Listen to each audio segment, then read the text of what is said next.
사순절 5번째 주일에 주신 하나님의 말씀 보도록 하겠습니다. 구약의 여호수아 24장 14절부터 28절 말씀까지입니다. 여호수아서 24장 14절부터 28절 말씀, 제가 가진 성경은 357쪽입니다. 서로 교독하도록 하겠습니다. 제가 먼저 읽겠습니다. 그러므로 이제는 여호와를 경외하며 온전함과 진실함으로 그를 섬기라. 너희의 조상들이 강 저쪽과 애굽에서 섬기던 신들을 치워버리고 여호와만 섬기라.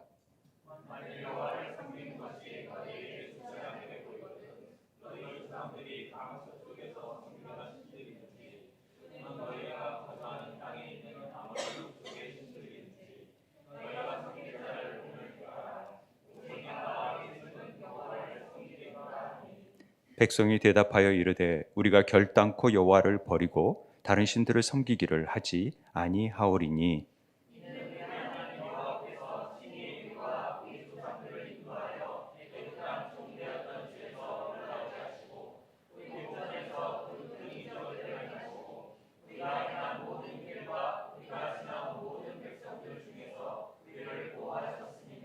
여호와께서 또 모든 백성들과 이 땅에 거주하던 아모리 족속을 우리 앞에서 쫓아내셨음이라. 그러므로 우리도 여호와를 섬기리니 그는 우리 하나님이심이니이다 하니라.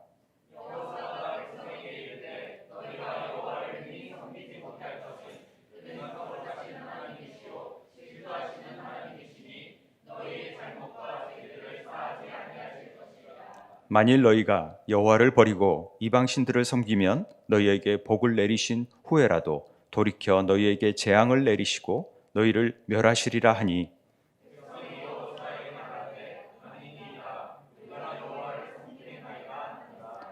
여호수아가 백성에게 이르되 너희가 여호와를 택하고 그를 섬기리라 하였으니 스스로 증인이 되었느니라 하니 그들이 이르되 우리가 증인이 되었나이다 하더라.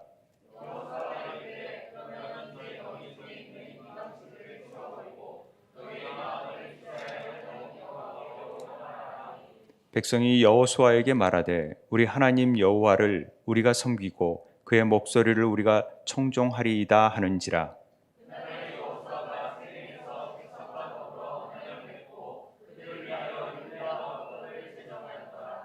여호수아가 이 모든 말씀을 하나님의 율법책에 기록하고 큰 돌을 가져다가 거기 여호와의 성소 곁에 있는 상수리 나무 아래에 세우고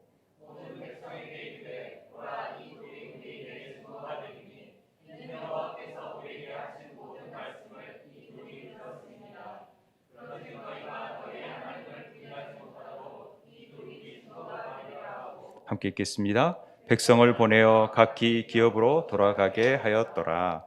아멘. 할렐루야. 오늘 말씀은 우리가 이제 여호수아를 다 읽고 사사기로 들어갔지만은 여호수아가 마지막으로 이스라엘 백성들을 모세가 했던 것처럼 모아놓고 고별 설교, 유언하는 설교를 하는 내용으로 채워져 있습니다. 23장, 24장이 다 그런 내용이지요. 1절에 보면은요, 여호수아가 이스라엘 모든 지파를 세겜에 모으고 오늘 세겜에서 언약을 맺는 내용이 오늘 읽었던 본문의 내용입니다. 그래서 세겜 언약이라고도 얘기하지요. 많은 장로들을 다 모아놓고 수령들, 재판장들 그리고 이스라엘 백성들을 모두 모아놓고 세겜에서 얘기를 하는 것입니다. 오늘 우리가 여기에서 어떤 세겜이라는 지명 자체는 이름의 의미도 있지만 우리가 히브리어를 볼 때 세겜 지명과 이름 자체가 성경을 많이 이해할 수 있는 열쇠가 된다라는 말씀을 드렸지요. 세겜이라는 지역을 통해서 여기에서 주는 굉장한 메시지가 있다라는 것을 우리는 좀 기억해 보고 싶습니다. 먼저 세겜은 이스라엘 땅의 지도를 보자면요, 가운데쯤에 있어요. 그러니까 아마 모이기 쉬워서 세겜 지역에서 모였을 것 같다, 아니면 넓은 지역이 있었나 하는 생각을 가질 수도 있지만은 오히려 이 그림심산과 에발산 중간에 있는 세겜 지역을 통하여서 하나님의 복의 선택이 어디에 있는지를 우리에게 가르쳐 주고자 하는 의도도 있을 것이고, 혹은 또 다른 의미가 있을 것 같다라는 거죠. 오히려 만약에 사람들을 모아서 의미 있는 장소를 찾으라 한다면 제 생각으로는 훨씬 더 실로 같은 여호와의 법궤가 있는 그 장소에서 이렇게 유언을 한다면 훨씬 더 멋지지 않았을까 하는 생각을 해보기도 합니다. 아니면 길갈이라든지 상징적인 의미가 있는 곳이잖아요. 여호수아가 애굽의 수치를 다 굴러가게 했고 돌단을 세워서 증거를 대었던 이런 길갈이라든지, 아니면 헤브론, 예루살렘 지역 같은 경우도 의미가 있을 것인데 왜 세겜이었나를 생각해 보게 됩니다. 성경에서 세겜이 처음 등장했던 때가 아브라함이 가나안 땅에 발을 디디고 머물렀던 곳이, 단을 쌓았던 곳이 세겜이었다라는 것을 우리는 알고 있습니다. 창세기 12장 5절에서 7절 말씀에 보면은요, 적과 롯과 이제 강을 건너와서 하란에서 많은 소유를 얻은 사람들이 이끌고 가나안 땅에 딱 가려고 떠나서 마침내 가나안 땅에 들어오는 거죠. 마침내. 그런데 그때까지는 아브라함이 그 땅이 하나님이 내가 지시할 땅으로 가라 그래서 어딘지를 모르고 지금 오는 거예요. 가나안 땅을 가겠다고 한 게 아니라 내가 지시할 땅으로 가라 해서 무작정 하나님의 인도하심을 따라 왔는데, 아브라함이 세겜 땅 모래 상수리 나무에 이르러서 그때 가나안 사람이 그 땅에 거주하고 있던 그 땅에 이르렀는데, 하나님이 나타나셔서 이 땅이 내 자손에게 주리라 하신 땅이야 라고 처음으로 말씀하신, 그래서 아브라함이 나를 가라 하신 땅은 이 땅이구나 라고 알던 곳이 바로 세겜 땅이었다라는 것이죠. 그리고 제단을 쌓고 하나님께 경배를 합니다. 그러니까 가나안에 들어온 이후 처음으로 언약을 받았던 세겜 땅은 아브라함과 그 자손들에게 잊을 수 없는 땅이었다라는 것을 상기시킬 수 있는 장소였습니다. 하나님의 그 놀라운 섭리가 강 저쪽에서 하나님을 믿지 않고 있던 셈족의 후예들을 하나님이 부르셔서 하나님을 믿게 만들고 아브라함을 택하여 복을 줬던, 그리고 가나안 땅에 이르게 했던 그 하나님, 그 땅이 세겜 땅이었다라는 것을 인지하게 만드는 것이죠. 또한 아브라함뿐만 아니라 야곱에게도 이 세겜 땅은 굉장히 의미가 있는 땅이었어요. 아픈 추억이 있는 땅이라고 말할 수 있습니다. 왜냐하면 밧단 아람에서 이제 삼촌에게서 20년 동안 봉사하다가 마침내 평안히 가나안 땅에 이르른 지역이 세겜 성읍이었다라는 것을 우리는 알 수 있습니다. 창세기 33장에 그렇게 나와 있잖아요. 그래서 그 땅에서 또 아버지 하몰의 아들들의 손에서 실질적으로 돈을 삼으로써 굉장히 그 땅의 소유권을 얻게 되는, 그래서 그 제단에 엘로헤 이스라엘이라는, 하나님은 이스라엘의 하나님이다라는 고백을 하게 되었던 장소였습니다. 그런데 하나님께서 그 세겜 땅에 거주하기를 원치 않으셨다라는 것을 우리는 잘 알 수 있습니다. 왜냐하면 이 세겜이라는 말은 이따 설명하겠지만은 사실 짐을 지고, 어깨에 짐을 지고 떠나는 곳이거든요. 머무는 곳이 아닙니다. 그런데 이 땅이 굉장히 좋았거든요. 눈으로 보기에, 야곱의 눈으로 보기에는. 그래서 이 땅에 머물고 싶었지만은 하나님은 이 땅에 머물지 말고 빨리 베델로 올라가라, 이런 얘기 하시잖아요. 그래서 상수리 나무 아래에 전부 다 귀걸이, 이 모든 것들을 다 묻어놓고, 이방 신들을 다 묻어놓고 베델로 올라갔던 장소가 이 세겜 땅이었다라는 것이죠. 그런데 이렇게 올라가게 하신 이유가 뭐였냐면, 야곱이 화들짝 놀래서 올라갈 수밖에 없었던 이유는 자기 외동딸인 디나가 그 세겜, 하몰의 아들인 세겜에게 몹쓸 짓을 당합니다.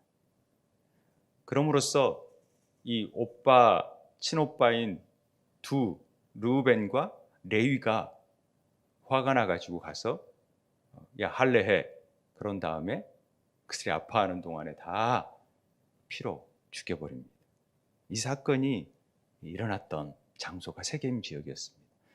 그러면서 야곱이 깜짝 놀라는 거죠. 아니, 이거 정말 이게 아니었구나.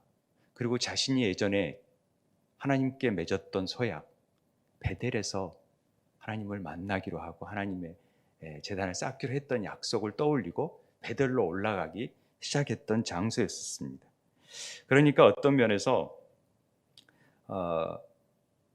불순종의 대가를 뼈저리게 느꼈던 장소가 바로 세겜 지역이었습니다.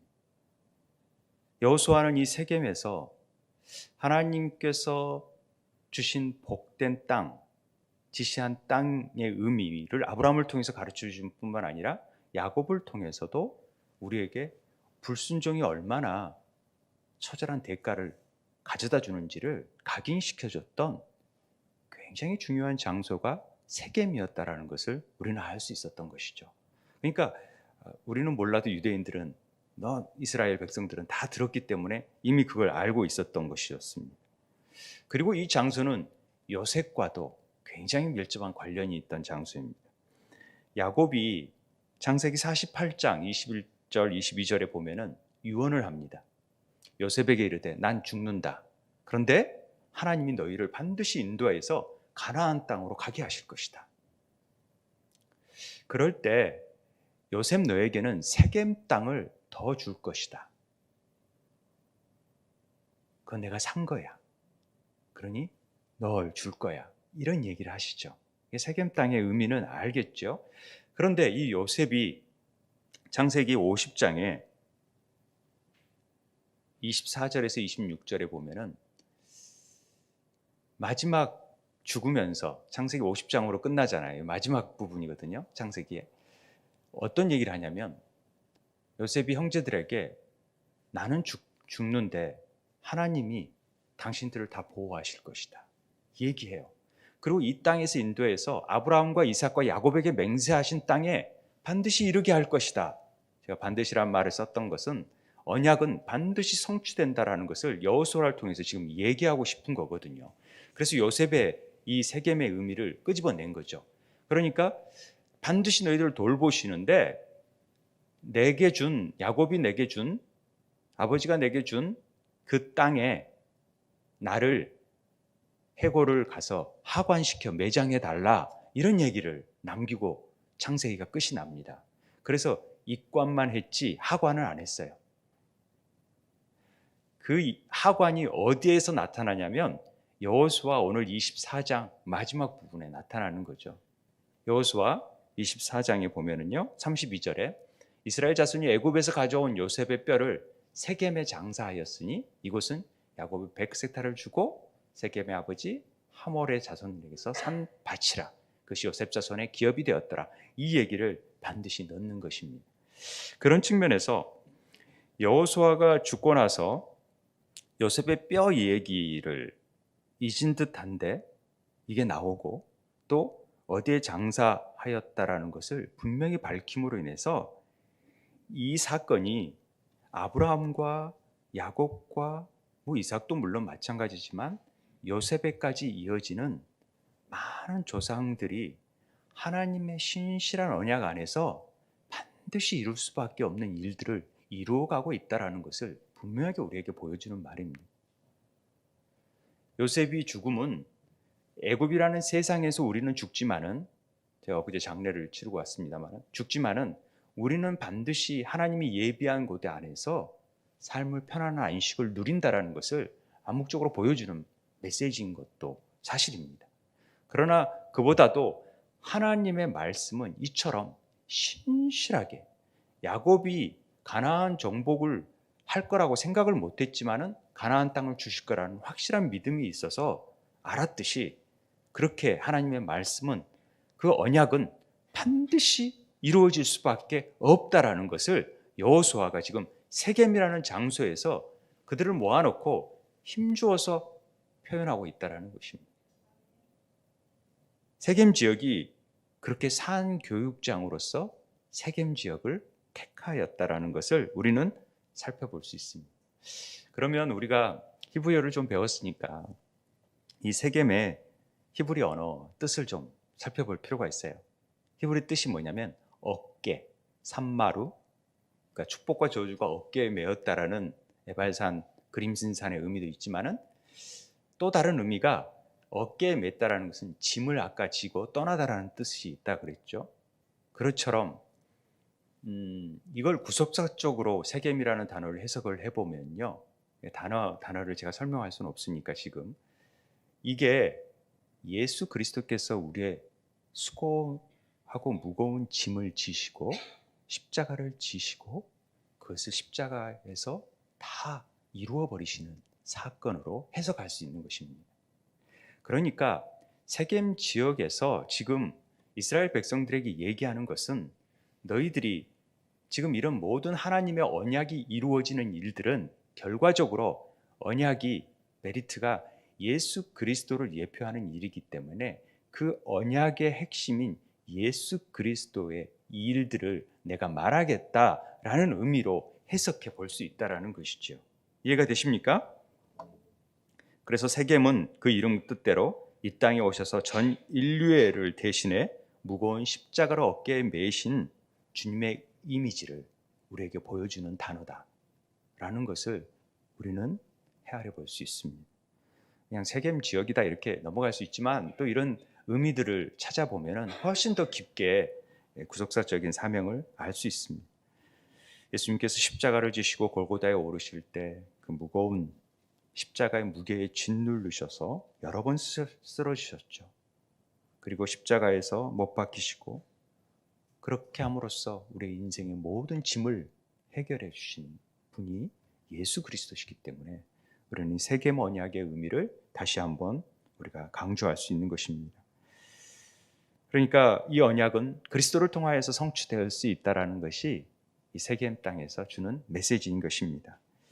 그러므로 2절에서 13절까지의 내용 자체가 아브라함이 아버지 때부터 우상을 섬기던 그들을 강을 건너 히브리, 강을 건너 그 아들을 나타내는 단어거든요. 히브리라는 말이 강을 건넌다는 뜻도 있고 에벨에서 나온 뜻도 있지만 글자 뜻대로 보면 아들을 나타낸다라는 이브리라는 말이 아들을 나타낸다라는 뜻인데, 자관 강을 건넌 히브리인들이 그들이 가나안 애굽으로 가고 애굽에서 다시 출애굽해서 가나안 땅에 갈 수밖에 없었던 그 언약을 신실하게 이행하신 하나님이시라는 것을 강조하는 내용이 2절부터 우리가 읽지 않은 13절까지의 내용입니다. 그래서 2절부터 5절까지 내용 보면은요, 내가라는 말이 13절까지 13번이나 나와요.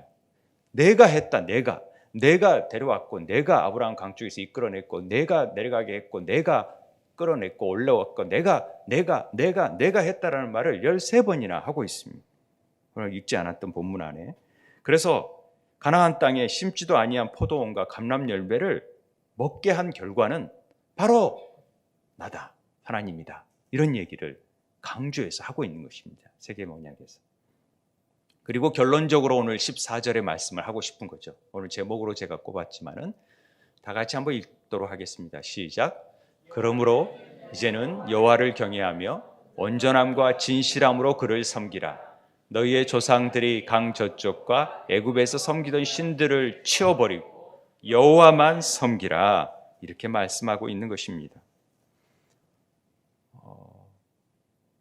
예전 같으면 이 말들이 이렇게 여호와를 경외하고 온전함과 진실함으로 그를 섬기라라는 말을 그냥 이렇게 진짜 이렇게 진지하게 섬기라는 뜻으로 이해했지만은 이제 히브리어를 그래도 4글자를 배웠다고 조금 더 깊게 한번 살펴보려고 합니다. 뭐 히브리어를 자랑하는 게 아니라 이 온전함이라는 단어를 한번 살펴보고 싶어요. 타님이라는 단어거든요. 타님은 완전하다, 흠없다, 건전하다라는 뜻이에요. 온전하다는 타밈. 이 타부라하고 mem이라는 글자를 좀 기억해 보시면 좋겠는데, 타부는 알파벳의 제일 마지막에 있는 글자고요. mem은 가장 중간에 있는 글자예요. 그런데 이 타부라는 말 자체가 이미지, 항상 형상의 글자에 이미지가 있다 그랬잖아요. 이미지가 보이실지 모르겠지만 여기에 십자가가 하나 있고 도장에 인장이 있습니다. 이 타부라는 말은 크로스를 뜻하거든요. 그래서 십자가의 의미를 뜻해요. 그래서 토라가 결국은 십자가에 있는 예수 그리스도를 상징하는, 율법의 모든 것들은 예수 그리스도를 상징한다. 그래서 토라라는 글자가 율법이라는 말로 나오거든요. 그리고 이 맴은 뭐냐면 물방울이 있죠. 물이라는 뜻이에요. 성경에서 물은 말씀과 연관이 있어요. 그래서 만나도 이 맴자로 시작하고요. 메시아도 다 M자로 시작해요. 왕이라는 뜻도 있고요, 말씀이라는 뜻도 있고, 그런 의미하고 연관이 되어 있어요. 그러니까 이 온전함이라는 말은 하나님의 말씀이 십자가에서 이루어진 일을 말하고 있어요. 그러니까 타님이라는 것은, 온전함이라는 것은 바로 예수 그리스도, 십자가에 달리신 말씀이신 예수 그리스도의 복음을 따르는 것이 온전함이다, 이렇게 얘기하는 거예요. 우리가 생각하는 온전함은 좀 다르죠. 하나님의 말씀을 순전하게 따르는 것이, 그것이 온전함이고, 그것이 흠없다, 이렇게 표현하는 것입니다. 흠없는 어린 양을 표현할 때, 그래서 철저히 말씀만을 따르고 순종했던 예수 그리스도를 흠없다, 이렇게 표현하는 것이지, 그냥 우리가 뭐 상처난다 이런 것들 얘기하는 게 아니라는 것을 알 수 있겠죠. 그 다음에 두 번째, 이 진실함이라는 단어가 우리가 늘 수요일 날 공부했던 에메트라는 단어입니다. 제가 이 단어는 꼭 기억하라 그랬죠. 구약의 가장 중요한 핵심어 헤세드하고 에메트, 이게 진리라는 말입니다. 예수님께서 길이요 진리라는 말을 설명하면서 제가 이 얘기를 했던 것 같아요. 그러니까 알렙이라는 단어 플러스 mem, 아까 말했던 중간에 있는 단어, 그 다음에 타부, 마지막 단어. 그러니까 처음과 중간과 끝이 항상 똑같은 것이 진리다, 이런 얘기 했잖아요. 그래, 알렙은 하나님이라는 힘, 상징을 뜻한다 그랬잖아요. mem은 왕, 말씀, 타부는 영원하다, 십자가, 이런 의미가 있듯이, 즉 하나님, 예수 그리스도는 십자가에서 왕이시고 영원하다, 이것이 진리다 라는 것을 보여주는 글자가 이 에메트라는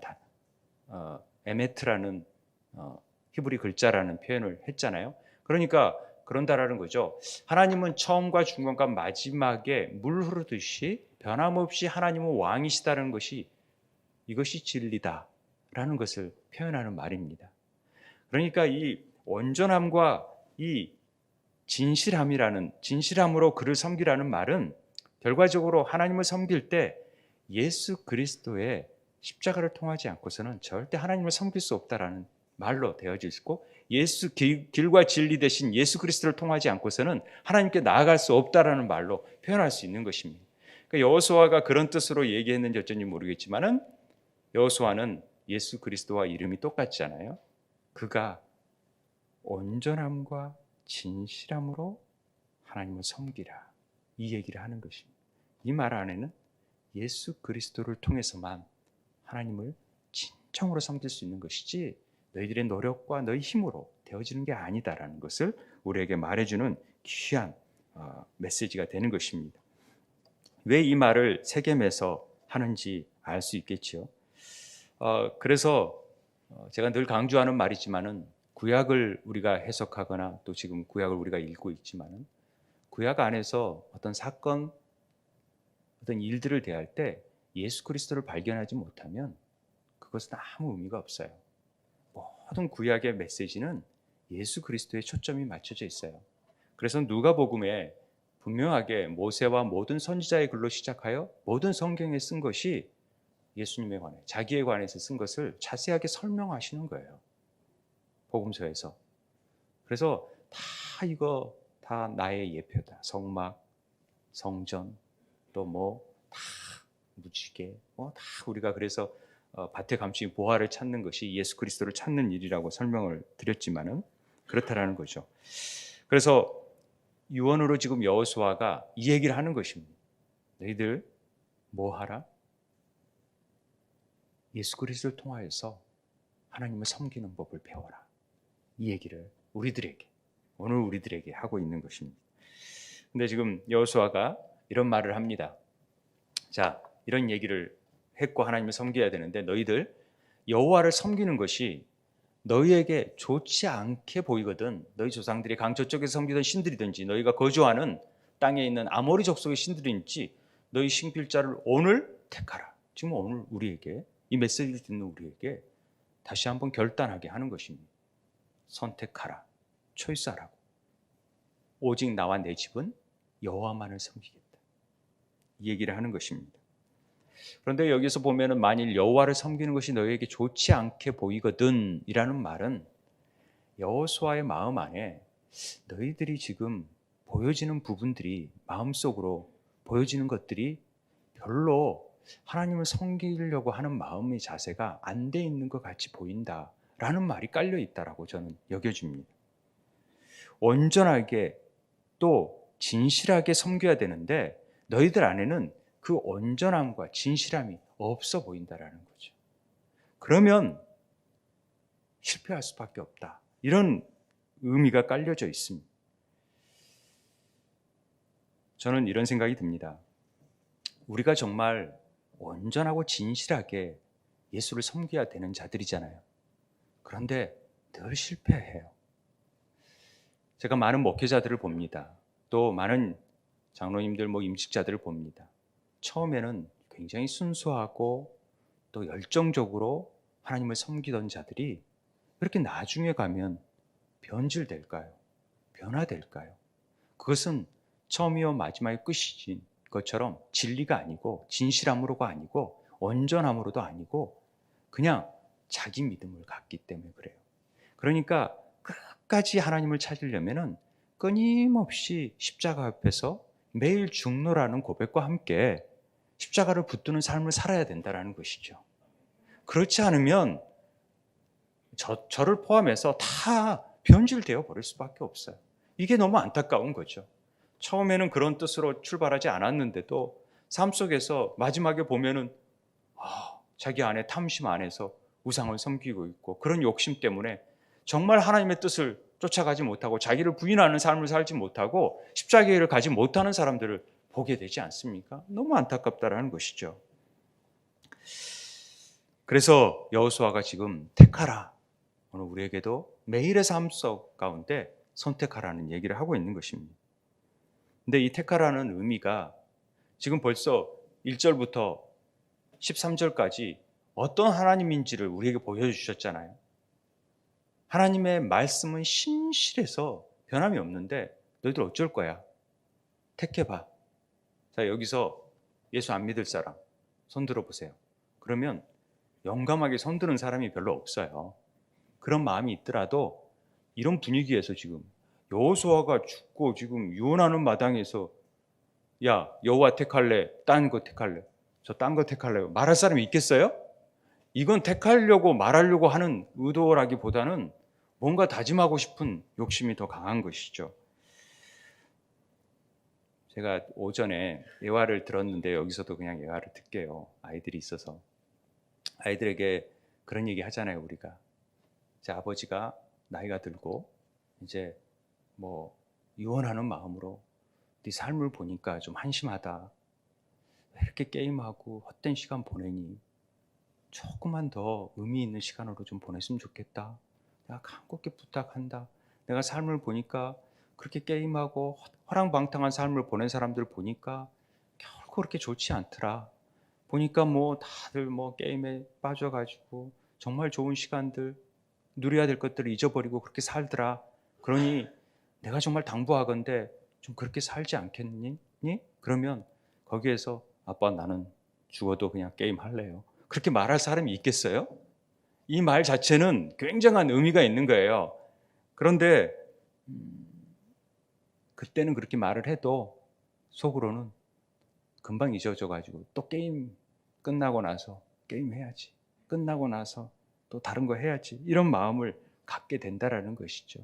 그게 우리 안에 감춰지는 신들이에요. 이렇게 당부를 했는데도 오늘 사사기 말씀 읽었잖아요. 읽는데 뭐예요? 전부 다 다른 신을 섬기는 거예요. 가나안 땅에. 그러니까 오늘 여호수아는 우상을 섬길 것인가 여호와를 섬길 것인가를 택해라고 말하고 있습니다. 강 저쪽에 있었던 신들이 뭐예요? 바벨, 메소포타미아, 바벨에 있는 신들이죠. 애굽에 있던 신들, 그러면 아모리에 있는 신들, 이거 찾아라는 거죠. 이거 섬길래? 아니면 여호와를 섬길래? 여기에서 아모리 족속의 신들도요, 이 원어를 보면 참 재미있어요. 뭐냐면 에모리예요. 에모리. 에모리라는 말이 아까 에메트라는 단어 알죠? 굉장히 비슷해요. 진리와 아주 유사하게 보여져요. 그런데 마지막에 여긴 타부고 여기는 레시라는 글자를 써요. 레시는 우리가 알다시피 이 달렛과 굉장히 혼동될 수 있고, 또 타부하고도 언뜻 보면은 비슷하게 보이지만은 달라요.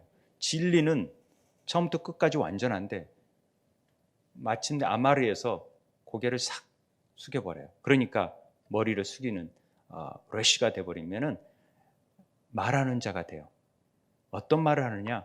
세상 말을 하는 자들이 되는 거예요. 하나님의 말을 하는 자들이 아니라. 세상 말은 뭐냐?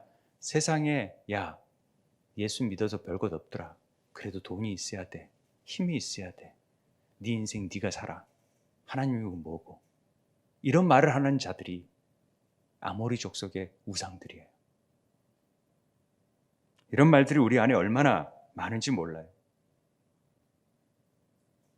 야, 돈이, 부와 명예가 우리를 구원해 주지, 뭐 예수가 뭐 구원이 되겠어? 그래도 출세하고 힘이 있으려면 돈이 있어야 돼. 부동산이라도 가져야 돼. 성령께서 하시는 말이 아닌 자기 말을 하는 거죠. 이게 아모리 족속들입니다. 그러니까 뭐 아모리 족속의 신뿐만 아니라 애굽의 신이나 바벨 신들은 전부 다 우리 안에 자리 잡고 있는 자아중심적인 삶, 탐심이 다 우상인 것들이에요. 그러니까 얼마나 우리 안에 있는 것들이 많아요. 내 안에. 그래서 옛사람을 버리고 이 만몬의 신들, 물질의 신들, 음란의 신들, 자식의 신들, 정욕의 신들을 철저히 다 치워버려라. 없애버리라. 그리고 여호와만 섬기라. 온전함과 진실함으로 여호와만 섬기라. 오늘 이 얘기를 하시는 것입니다. 우리는 이 고백이 완전히 나와야 되는 것입니다. 진실되게 나와야 되는 것입니다. 그 예수님께서 진실로 얘기하는 것이 바로 이 말이죠. 예메드. 근데 다 말들은 그렇게 해요. 말들은. 예수 잘 믿을게요. 장례식 때도 얘기하면 다 믿겠다고 그래요. 열심히. 그런데 또 세상으로 나아가면 여전히 내 욕심과 내 욕망과 내 뜻을 쫓기에 부족함이 없는 사람들이 바로 우리라는 사실입니다. 그래서 주님께서 십자가를 지었겠죠. 오늘 16절에 보니까 이스라엘이 뭐라고 대답해요? 백성들이 대답해 이르되 결단코 여호와를 버리고 다른 신들을 섬기지 아니하오리이다. 굉장히 좀 말이 어렵지만 나 절대로 다른 신 안 섬기고 여호와만 섬기겠다. 이렇게 말하지요. 그러니까 우리가 뭘 다른 신을 섬기겠습니까? 지금 하나님 우리한테 한 게 있는데 17절 18절에 하나님이 말이야 막 우리를 조상 때부터 인도하여 주셨고 또 올라오게 하셨고 애굽에서 또 기적을 행하셨고 우리를 보호하여 주셨고 그리고 아모리 족속을 다 쫓아내서 우리 가나안 땅에 다 하게 했는데 우리는 여호와를 섬기리니 그는 우리의 하나님이십니다. 고백을 하는 거예요. 이스라엘 백성들이. 그러니까 여호수아가 그래, 너무 마음에 든다. 내가 이제 눈을 좀 제대로 감겠다. 그래, 그렇게 살아야 돼. 그렇게 말했으면 좋겠지만 오늘 19절에 보면 여호수아가 이런 말을 해요. 니들 여호와를 능히 섬기지 못해. 니들 그렇게 못해. 그리고 여호와 하나님은 거룩하신 하나님이시고 질투하신 하나님이시야. 그러니까 너희들 반드시 잘못과 죄를 사하지 않을 거야. 그 뒤에 하나님이 복을 줬지만은 너희들이 말을 안 들으면은 다른 신 섬기면 하나님이 재앙을 내릴 거야. 이런 얘기 하시는 것입니다.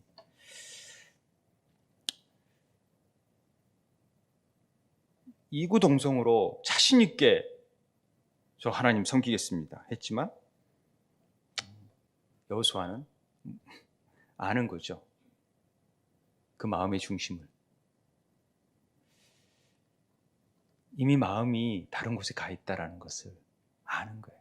여호수아가. 그러니까 간곡히 뭐라도 붙잡고 확인받고 증거를 남기고 이렇게 좀 살았으면 말하고 싶은 거예요.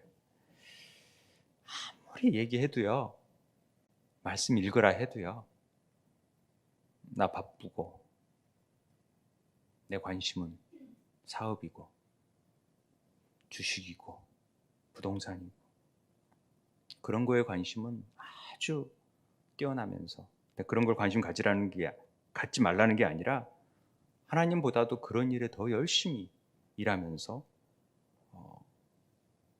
하나님이 정말 알아야 되는 하나님의 말씀에 대해서는 소홀히 한다면 우리들도 이스라엘 백성과 다를 바 없다라는 것이죠. 그런데 자세히 보면은 우리가 믿는 하나님은 이런 하나님을 믿는 거죠. 늘 17장 18절에서 얘기한 것처럼 뭔가 해주고 기적을 베풀어주고 뭔가 베풀어주고 보호해주고 인도해주고 이끌어주니까 하나님이신 거예요. 만약 그렇지 못한다면 그래도 신실하신 하나님을 믿느냐 이렇게 말했을 때 그걸 그렇게 대답할 수 있는 사람이 몇이나 되겠냐는 것이죠. 이 말의 의미가 깔려져 있는 거예요. 여호수아의 말 속에는 하나님을 온전하고 진실하게 믿어야 되는데 너희들 안에는 그 온전하고 진실함이 없어 보인다. 왜? 자기를 부인하고 자기 십자가를 지려는 사람이 없이 늘 자기 욕심에 얽매여져 있기 때문에. 그러니까 나는 거룩한 하나님이야. 이 거룩하다는 말이 히브리어로 카도시입니다. 카도시. 이 말은 글자적인 의미를 이제 우리가 안 배웠지만 카프라는 단어를 안 배웠지만 이 한 혼이 의로운 혼이 육체 가운데서 내려오다라는 의미거든요. 혼이 내려와서 우리 안에 거하는 거예요. 그러니까 거룩이라는 것은 구별되어 하나님과 하나됨이라는 뜻을 제가 말씀드렸잖아요. 그리스도와 안에 거하는 삶, 연합된 삶을 사는 것이 거룩한 삶이 되는 거예요. 그러니까 거룩한 하나님이 되려면 우리는 끊임없이 연합된 삶을 살아야 돼요. 그리스도와 안에서 하나 되려고 하는, 그분 안에 거하려고 하는, 붙어 있으려고 하는, 늘 밀착되려고 하는 그런 마음이 있어야 된다는 얘기를 드리는 거예요. 그러니까 그렇게 돼야지 하나님을 섬기는 것이지, 그렇지 않으면 거룩하신 하나님 앞에 거룩함을 유지할 수가 없어요. 그리고 하나님은 질투하신 하나님이라는 이 질투라는 단어는 히브리어 카나라는 말에서 유래된 건데 질투보다는 열정이라는 단어로 해석할 수 있어요. 제가 아마 그 생명의 삶 가운데에서 이 질투라는 의미를 표현한 적이 있어요. 이 말은 하나님께서 우리를 너무나도 사랑하시는 거죠. 정말 집착할 만큼 사랑하시는 거예요. 그런데 우리가 그걸 거부하는 거예요. 이 사랑이 전제되어 있어서 질투를 하는 거예요. 사랑하지 않으면 질투하지 않아요. 그러니까 너무나도 사랑하기 때문에 나만 바라보길 바라는 거예요. 그런데 엉뚱한 거 바라보는 거예요. 우리는 마음에는 어린아이처럼 나한테 사탕 사주고 과자 많이 주면은 좋은 목사님이 되는 거예요. 그런데 뭐 잘못했다고 야단치면 안 좋은 목사님이 되는 거예요. 그런 어린애 신앙을 우리가 갖는 거예요. 그러니까 온전함으로 신실함으로 하나님께서 우리를 어떠한 상황에 처해 있든지 어떤 상황이 되어지든지 그것이 온전하게 우리를 선하게 이끌어 가시는 하나님의 그 순수함을, 그 열정적인 편향적인 강권적인 사랑을 우리는 놓치고 있다는 것이죠. 그러니까 하나님의 사랑을 모르니까 그저 어린애처럼 그렇게 가볍게 하나님이 잘해줄 때만 하나님이시고 잘 못해주면 나는 그 하나님 잘 안 믿고 다른 신 믿을래요, 다른 거 찾을래요 하는 그런 마음들이 있다라는 것을 꼬집어냈던 것입니다.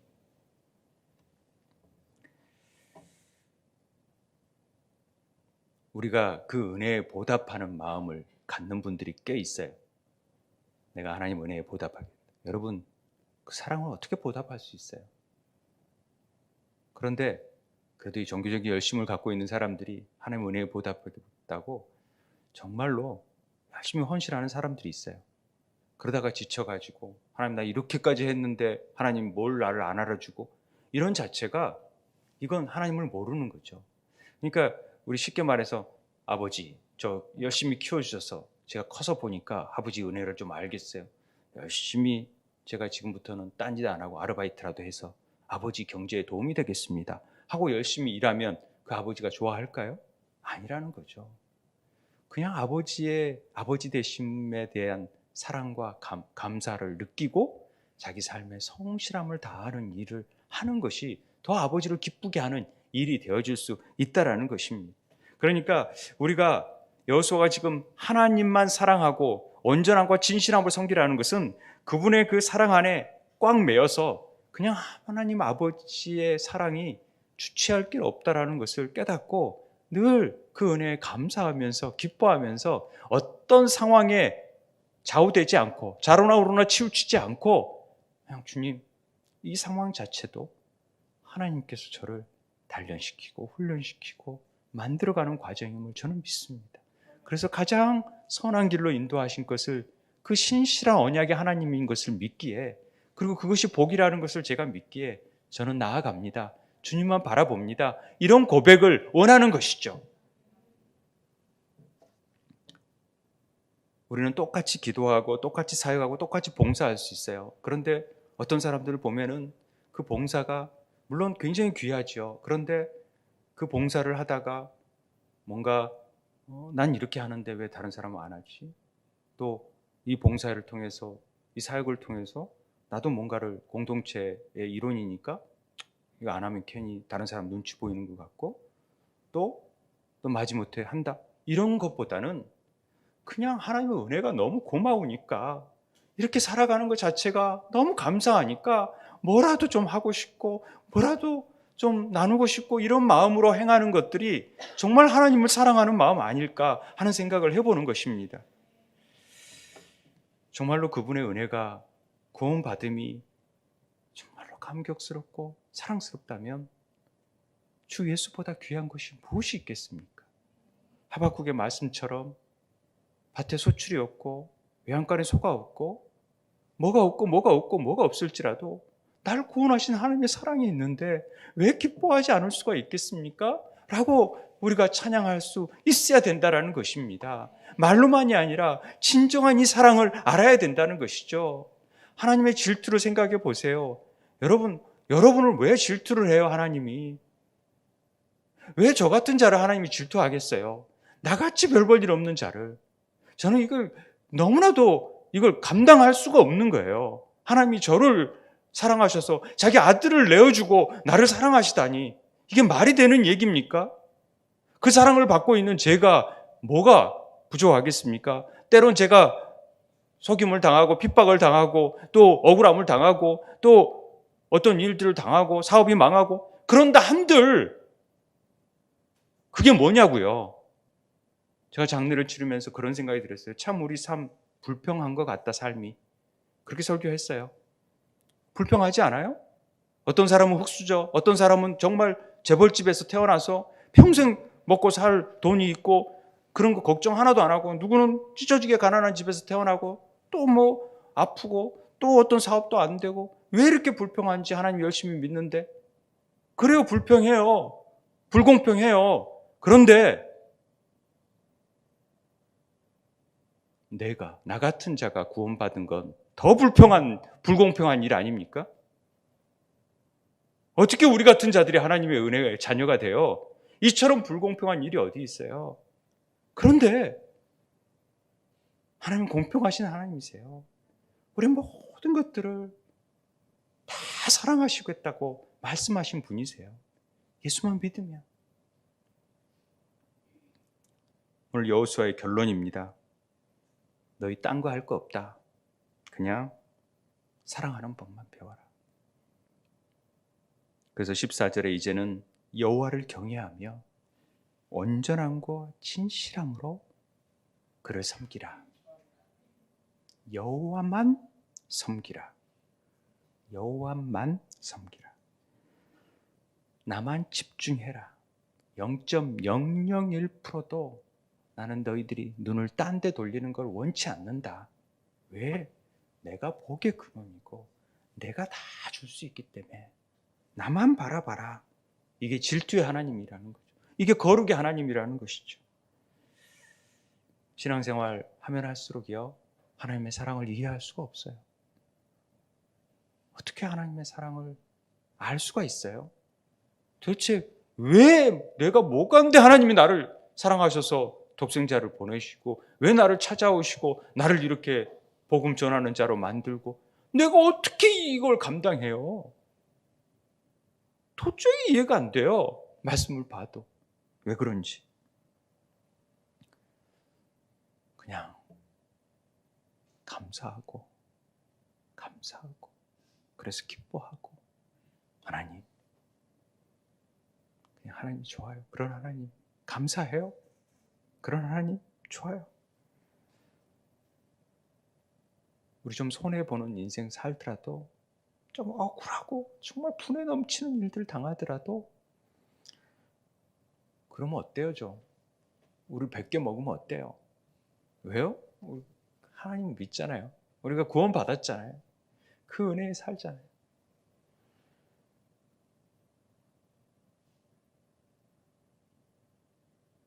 그러다가 이 땅에서 뭐 아무것도 안 해주시고 그렇게 살더라도 그렇게 살면 어때요? 우리 영원한 삶이 예비되어 있는데 그것에 가서 누리면 되지요. 얼마나 하나님께서 우리를 예뻐하시고 껴안아주시고 고생했다 하겠어요? 제가 장례 설교하면서 그런 생각이 들었어요. 오늘 마지막 27절이요. 모든 백성에게 이르되 보라, 이 돌들이 우리에게 증거가 되리니. 이 돌은 에벤이죠. 설명 안 해도 아버지와 아들 안에서 주신 말씀 에벤이라 그랬잖아요. 이 에벤이 말씀이라고 했잖아요. 돌이 그래서 성경에서는 말씀으로 뜨인 돌, 뭐 다윗의 물맷돌, 돌베개 베고 잔 것, 또 이런 산돌, 모퉁이돌, 이게 다 예수 그리스도를 의미한다. 그러니까 이 돌들의 모든 말씀을 이 돌들이 들어요. 그러니까 우리는 절대 하나님을 부인하지 못하도록 증거가 되어 있는데 부인하여 산다? 그러면 반드시 하나님이 우리를 때리세요. 왜? 바르게 하려고. 그게 하나님의 질투예요. 사랑이세요. 그 사랑의 매를 맞고 빨리 깨닫는 자가, 주께로 가는 자가 복 있는 자예요. 그런 은혜가 있게 되길 바랍니다. 자기 자신 믿지 말고 주님만 바라보자고요. 우리가 험한 세상 살면서 자기를 부인하고 어떤 상황 속에서도 지금은 힘들고 고달프고 어렵지만 뭐 아니어도 상관없고, 그런데 우리를 찾아와 주시고 조건 없이 우리를 택해 주시고 사랑해 주시는 그 은혜, 그 십자가의 사랑이 우리를 강권하시기에 오늘도 우리가 하나님 앞에 나아가고 하나님 부르짖고 하나님과 동행한 삶을 살 수 있다는 것이 우리가 누릴 수 있는 복이라는 사실을 깊이 깨닫고 이 사순절 정말 십자가의 은혜를 가지면서 온전하고 진실되게 주님만 바라보며 주님만을 섬기겠다라고 고백하는 우리 세움의 지체들 되기를 주의 이름으로 축원드립니다. 우리 함께 기도했으면 좋겠습니다. 하나님, 참 하나님을 섬긴다고 믿는다고 주님이라고 고백하지만 늘 우리 욕심 안에서 갇혀 있는 우상에 섬기고 있는 우리에게 택하라 말씀하시는 주의 음성을 듣습니다. 주님, 이 시간 말씀의 증거를 붙잡고 나아가는 저희들에게 주님 살아계셔서 역사하여 주셔서 언제나 우리와 함께 하시고 예수 그리스도만이 우리에게 참된 소망이 된다라는 것을 잊지 않고 나아가게 도와달라고 이 사순절 기간 주님을 더 붙잡는 자가 되어져서 그 험한 세상 가운데서도 힘있게 살아가는 자들 되게 해달라고 우리 함께 기도하도록 하겠습니다. 아버지 하나님,